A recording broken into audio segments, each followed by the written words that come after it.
Here, Holocaust Memorial Day was marked with sombre thoughts and recollections and a pledge from the Prime Minister.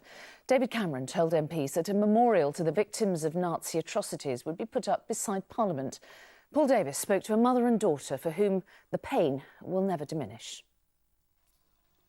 Humanity's darkest hour. That's how the Nazi death camps were described in Parliament today, as the government gave details of a new Holocaust memorial to be built in Westminster, a learning centre too, so the stories of the victims of the camps will never be forgotten. Noemie Lopian has intimate knowledge of one of those stories. Her late father, Ernst Israel Bornstein, as an 18-year-old Polish Jew, was held in 7 different camps.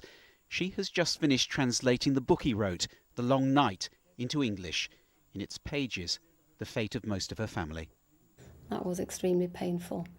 And I found out that a brother as young as 4, sister of 13, and his parents and grandparents were gassed in Auschwitz. She applauds the current programme to record the stories of the last Holocaust survivors while there's still time. It's important that we never forget. Otherwise, not only are the survivors forgotten, but those who were murdered and who never had a chance to speak. Noemie and her mother Renee now live in Manchester, and it's only now, 7 decades on, that Renee feels able to talk about her own Holocaust experience. She is seen in the front here, part of a group of Jewish youngsters called the Hidden Children, who were passed between non-Jewish families and nuns to keep them away from the Gestapo.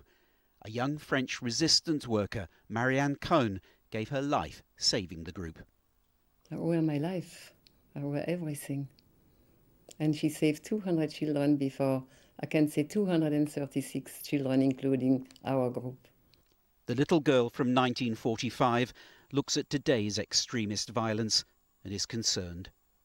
I'm very sad that people didn't learn anything from the past.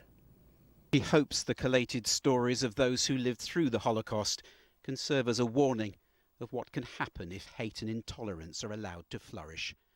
Paul Davis, ITV News, Manchester.